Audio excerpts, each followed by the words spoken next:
Okay. Good morning, everybody. I'm Inga Cotton. I'm the founder and executive director of San Antonio Charter Moms. And these are Charter Moms chats as we try to navigate pandemic parenting. And this summer, we're trying to figure out how to keep our kids busy and learning while social distancing and staying at home or staying safe, doing things that are outside that where you can spread out a little bit. The activity that we're focusing on today is film studies, and our guest is Nathan Cohn. He's the Vice President of Community and Cultural Engagement at Texas Public Radio. And he's also the guy who plans out Cinema Tuesdays every summer, which is a series of classic films and short films and that members of the Texas Public Radio community and community members get to watch and enjoy films together. It's a little different this year. We'll talk to Nathan about that, but he's written a guest post for us that's going to publish soon on the SA Charter Moms blog, offering suggestions about introducing your kids to classic movies and how to tailor it to different ages. So Nathan, thank you for being on Charter Moms Chats with us. And I wanted to jump in with a question, which is, so film studies, it's more than just family movie night, right? It's getting people thinking about movies as culture, right? And introducing them to some of these like cultural touchstones. Yeah, I mean, when you look at classic movies, they're not going to have the same bells and whistles that modern movies have. We're not talking about Trolls World Tour or even something really great like a new Pixar film right here. We're talking about older movies that move generally at a different pace than newer movies. So that's probably a number one difference between when you have a regular new movie that you go out and see with your kids versus choosing something that's 30, 40, 50, or even 90 years old. That's a little bit different. But also, what we're talking about with film studies here is the themes that films bring up. And that can also go with both modern as well as older films. What are the things that a movie is trying to communicate? What are the characters telling you about themselves and about the world? And also, what were the times that this movie was made in? What was going on in the world? And also, technologically, how did they make this movie? What is it about this movie that makes it different than computer-generated graphics of the Avengers Endgame, for example? I really get into the tech and enjoying how they made movies, how they did this trick or that, how they got that shot. And so that's another part of film studies as well, is how they actually made the movie. So it's the themes, it's the getting used to watching something different, and it's how they made the movie. Yeah.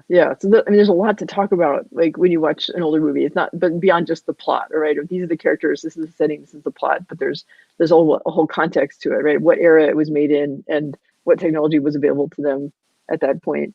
So in the post, which again, it's not published yet, it will be soon. You offer advice for introducing kids of different ages to movies, and you had some suggestions. So what are some of the recommendations that you had? Like especially like for young kids, you had a film that you thought was like, it's a classic film, but it's accessible. Yeah, I mean, there are when I look at really young kids, and I'll use my own kids as an example. The first older movies that they watched were actually mostly silent movies, because I thought that they were kind of easy to get into. There's not a whole lot of dialogue going on, especially in a pure silent movie. But in something like in the blog post, you'll see me talk about a movie called The Red Balloon, which here's my prop for it right here. The Red Balloon is a French movie from the early 1950s. It's only about a half hour long, and it's about a young boy who gets this red balloon that kind of follows him around like a little puppy dog. And he just loves his red balloon until one day, at one point in the story, the balloon gets away, and some bullies, attack the balloon and destroy it, and then all the balloons in Paris come to his rescue. And so it's a big happy ending of the movie. But I took my daughter to go see it when she was 2.5. We showed it at Cinema Tuesdays, and she came out of it and said, "That movie was great." So I mean, and it's, what it is the little boy is about their age. He's probably about 6 or 7 in the movie. And um, it's something that kids can relate to. Bullies, and also the idea of a balloon. What kid doesn't like a balloon, right? And And the love at that you that have age, for this precious object. at Yes, go that age, ahead. they don't distinguish so much between, like, this is a person or an animal that has volition, right? That, like, sometimes they think objects have feelings too, right? The world is more magical, right? Even what we see as inanimate objects to kids still have feelings or motivation, right? That Absolutely, that is a Yeah, perfect thing to look at, and a perfect insight into the movie as well. This is my blanket. My blankie has, you talk to your blankie the same way you talk to your stuffed bear or your mom or your brother, right? Because they're all objects and things that you love. And so that's a one movie that I brought up early. But also, I mentioned silent movies too, and the thing about silent movies, they do double duty, and this might kind of horn in on one of the other things I think we were going to talk about, which is black and white movies. But yeah, also, silent movies I love because a lot of the best silent movies are comedies, yeah, and kids have an immediate reaction to somebody doing something funny on screen. And so my kids, they watched some of Charlie Chaplin's great movies when they were little. They're 13 and 15 now, by the way, I should say. As well as the comedies of Harold Lloyd, who was the fellow who wore glasses and climbed up the building in that movie Safety Last. And they also watched some of Buster Keaton's movies as well. And the silent movies, when we watch them, they're immediately accessible because of the comedy. You see somebody doing something funny on screen, whether that's Charlie Chaplin kind of thumbing his nose at people the way he does in a kind of gently comedic way, or Harold Lloyd being the kind of put upon character that you can relate to, whether you're a child or an adult, of, oh gosh, all these things happen to him all the time, and he just somehow or another claws and struggles his way out of that. And then, Buster Keaton is probably a little bit more of a cipher and a harder to read guy, but again, there's some amazing stunt work in these movies as well that just will blow the socks off of kids when they see them.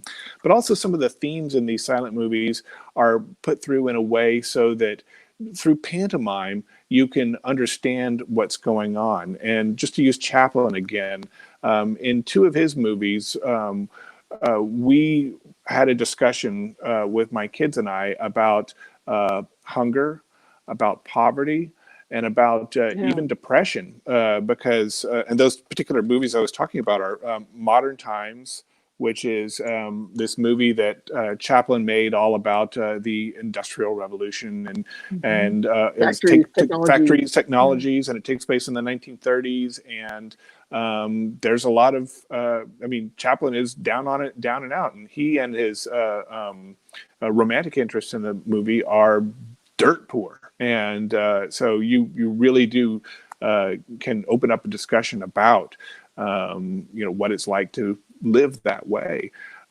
through that comedy of that movie. And then in the movie City Lights, Charlie Chaplin is also poor, and I mean, it's his character, the little tramp. Yeah. But he romances a blind girl, and he also falls in with a friendship with a very rich and famous man in town. But that rich and famous man is not very happy, and at one point in the movie, he's actually going to kill himself. He throw himself in the Wow. river, basically. And so, Yeah, yeah, your kids may ask you, well, why did he want to do that? And so that opens up a conversation about how depression can lead somebody to want yeah. to, throw themselves in the river. I mean, that's you don't have to say they're going to kill themselves at that point, but why would he want to throw Right. himself in the river?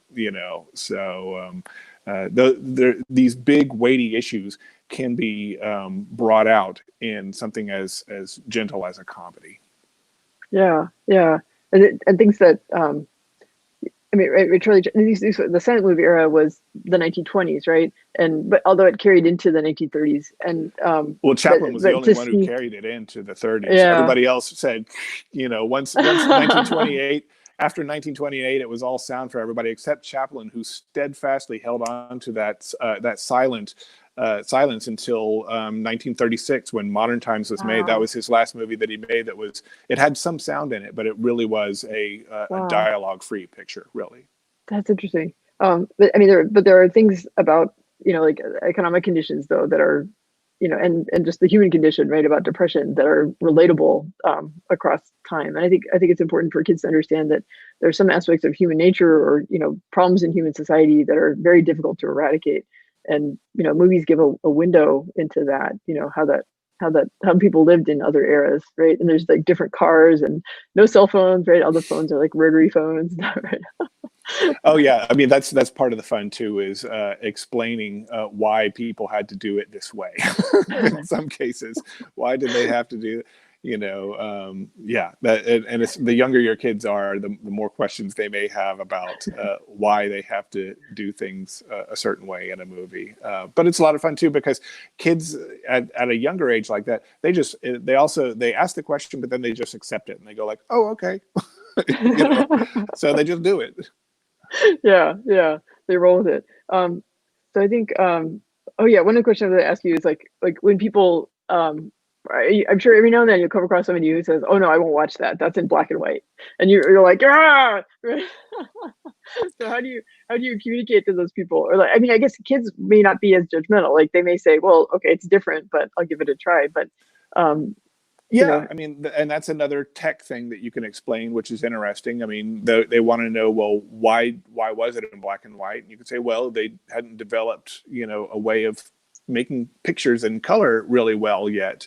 Um, I mean, the earliest color pictures were made in the 1920s, even, but still, the technology was there to wasn't quite there until the 1930s when Technicolor came along, and yeah, then you get stuff like The Wizard of Oz, where it's spectacular. blinding color, Yeah. it's spectacular, right?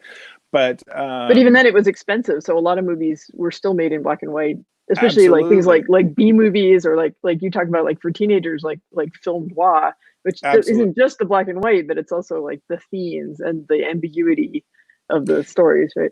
Yeah, and so that's why when you asked just about black and white in general, and why I think it's great to watch black and white, is because black and white kind of strips away all of the artifice of color, right? So you're not really paying attention to the dazzling things on the screen that are there in color. You're looking straight at the characters, and that's not to say that color films are you can't look at the characters in them as well. But I mean, there's just something about black and white that allows you to focus, I think, on the just the line and the shape of everything that's on screen, and on the characters themselves, taking away everything that would you would normally um, uh, be dazzled by, right? And so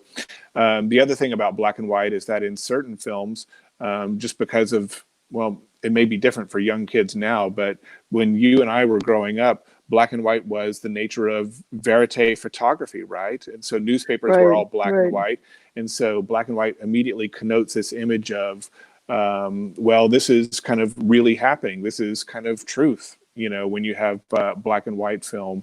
So there's that kind of aspect to it as well. I think about a movie that's probably not appropriate for younger kids at all, but I mean, like teenagers, an old movie from the 60s called The Battle of Algiers, which is an amazing film about the French Algerian War, and is amazingly, there's no newsreel footage in this movie at all, but it was shot on location and recreates with some of the key players from the actual French Algerian War acting as actors Wow, in the film. It recreates wow. events from that time, and it is riveting. And because it's in black and white, I mean, they could have done this in color because it was the 1960s and color Mhm. photography was the norm by then. But because it's in black and white, it has this authenticity to it that wouldn't have been there had they decided to film that movie in color. It's an amazing film, and again, not for young kids because there's a lot of violence in it, but it's something that teens, if they're interested in history, would enjoy. Yeah, yeah. And I guess when you talk about the technology of films, that might get kids interested in, experimenting with their own film editing and stuff, right? I mean, these days it's more accessible because, you can, with an iPhone and some editing software, you can actually start to put your own stuff together. But they can, see movies on screen and think about, why did the director make those choices? And then, try to think about the storytelling in their own Oh, project. yeah, and I'm a big if I knew better how to use iMovie or any of these apps myself, I'd play around with it much more. But I think it's great for kids to look at movies and think, oh, can I try and capture that shot? Can I do the same thing that this director did?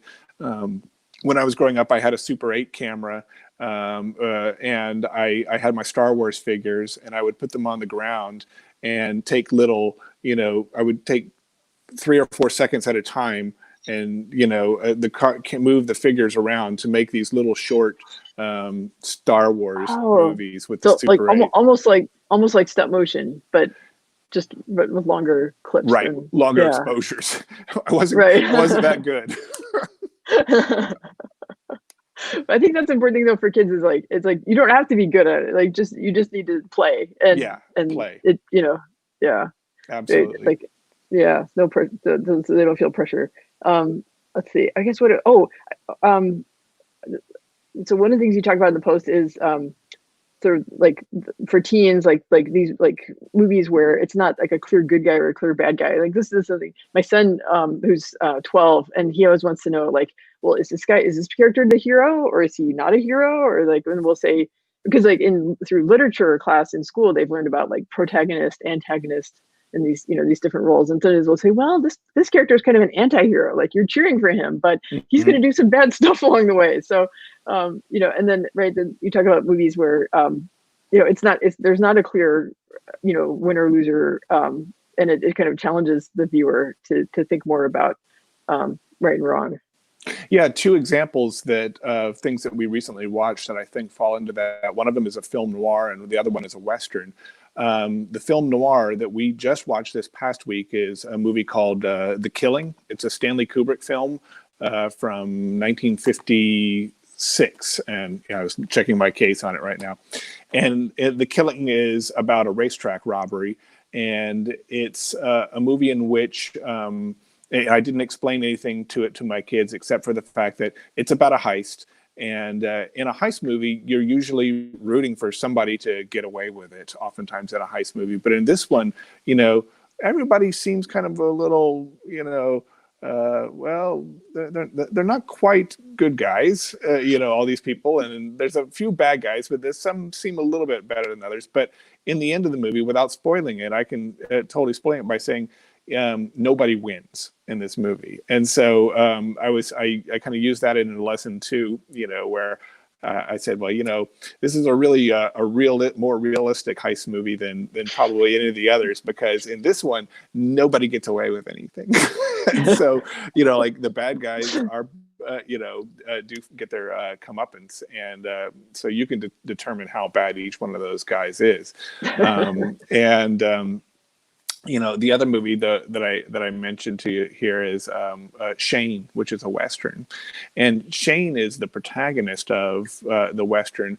But we had a talk a little bit about this because Shane comes in and helps this family on a ranch in Wyoming and eradicates the bad guys who were trying to force the main family and lots of other families in this small Wyoming fledgling town from they wanted to flush him out and own all the land, but Shane drives him away. Well, who is Shane really? Shane came out of nowhere on horseback. Shane explained that he's a gunfighter, and Joey says, "Well, why don't you stay, Shane?" And Shane says, "Well, I really can't. This is who I am. I'm I've tried to break the mold. I'm a gunfighter, and this is no place for me. And so you get a hint that Shane has done some bad things himself in the past, and that he recognizes that even though he's doing these good things for this family, that he is he's not of their world. He cannot be, settled down. And so Shane is a lone wolf. And so you can talk about the fact that Shane, even though he does these good things, he knows that he's not, he can't ultimately be the good guy all the time. And so Right. there's that push and pull between in his character.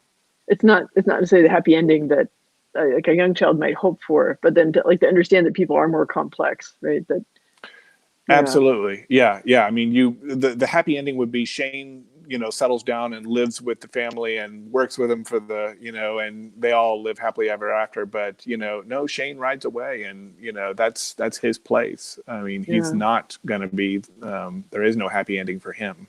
yeah.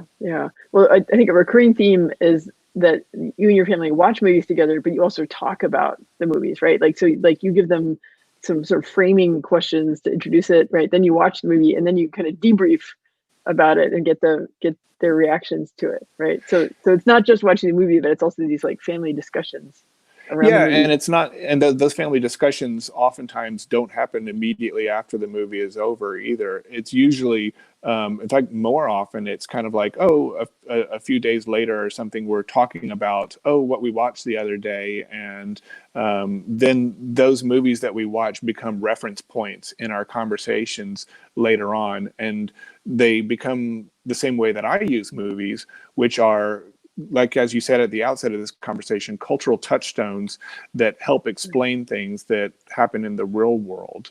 And so we can, whenever something in the news comes up that I think, oh, I can reference back to this movie, then that movie that we watched comes back and becomes a way of helping to interpret what it is that's happening in the real world. And so that immediate family discussion probably usually happens days, weeks, or even months later. It's an ongoing process for us. Right. As it soaks in and you process and kind of reflect back on the movie, and then it becomes this like, I mean, this is a recurring theme when I talk about education. Is I feel like everybody needs, like kids need like deep knowledge of a lot of different subjects, right? Like they need to understand history. They need to read a lot of books so that they can refer to stories and literature.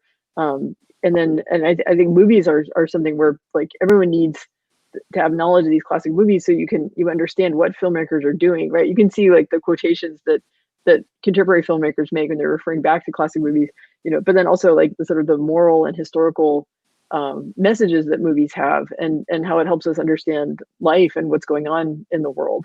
I think that's, having rich knowledge, it helps us communicate with each other. It helps us understand what's going on in the world, and it's really important to share that with our children so that they are part of our culture too. Absolutely. I mean, I think movies, um, thankfully, have long since eclipsed their 100 years ago stigma of being Right.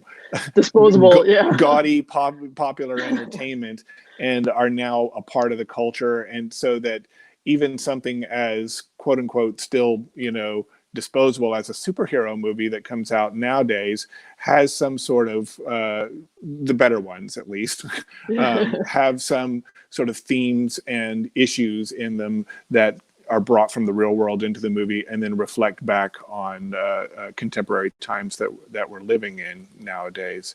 I've heard it said many times now that superheroes are our westerns. Westerns were so popular in the 1950s, 1940s, and films are that for us now. There's a lot of really bad westerns out there from the 40s and 50s if you go look, but the best ones Yeah. do say something about the times we're in, and I think the same can be said for some of the better superhero films that are out there. Yeah. Well, good. I wanted to kind of close out by asking you about Cinema Tuesdays, and I feel like this is sort of a microcosm of the times that we're living in, right? So normally Cinema Tuesdays would have already kicked off by now, and like I guess some movie theaters are open in town, some are not. You're doing a survey to kind of get feedback from readers. So So I just yeah, what's the status on Cinema Tuesdays, and how are you adapting to the current situation? Well, you're right. The Cinema Tuesdays would have already kicked off on the Tuesday after Memorial Day. We normally open at the Bijou, the Santikos Entertainment Bijou Theater. They're our partner in presenting the movies. But because of the coronavirus pandemic, the Bijou is still shut down. Those Santikos theaters that are open include the Mayan, the Casablanca, the Palladium, and the Cibolo location. Now, we still currently have Cinema Tuesday scheduled to open on July 7th. Back in April, we decided to push it till July, hoping that something, could change. I don't know. I mean, we're all living week by week here, right? I know, yeah, So, for real, yeah. So That's when people ask me about back to school, I can't answer that. Yeah. I don't. Yeah, Well, yeah. what was it like? About 2 or 3 weeks ago, I heard some school administrator was being asked by a parent about opening schools or doing something, and he said, "I have certainty that there's a 0 to 100% chance of that happening." That's what he has certainty of. And I said, "Yeah, that's right. I can certainly tell you that there's a 0 to 100% chance of Cinema Tuesdays happening." No, but right now it is scheduled for July 7th, although I do anticipate that will probably change again in some way. And that survey is going to help us make those decisions, whether that means moving it to a different theater. The Casablanca has been floated at as an idea because they have such a large auditorium space there that we might be able to hold a certain number of people and still remain very socially distanced, physically distanced in there. And then we might push it back again until the fall, or it might have to just happen next summer, or it could happen where we do a series of outdoor screenings. And instead of, having a suggested admission for it because it's outdoors, we just kind of pass the hat or whatever. Just because Cinema Tuesdays is not only a great community event, but it is a fundraiser for Texas Public Radio. And so we appreciate the support for that.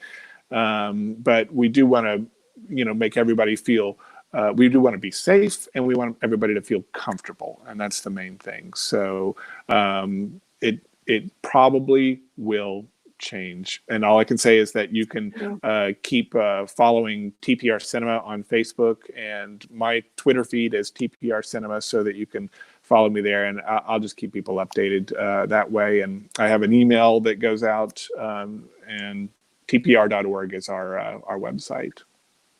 Yeah, I'm gonna put. Let's see. I'm gonna flash the banner up here, so be sure that, right. I mean, part of the goal. I mean, Cinema Tuesdays, like you said, it's a fundraiser for Texas Public Radio, and it's on my side of the screen. So here we go. TPR.org.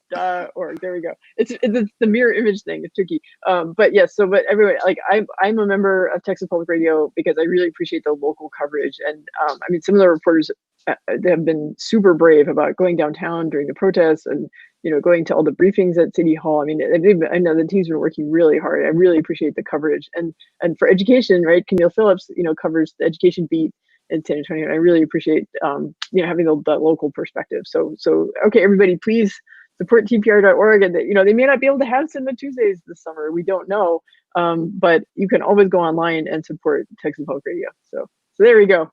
Do a good. Thanks, Inga. Yeah, I truly appreciate that. Yeah, thank you.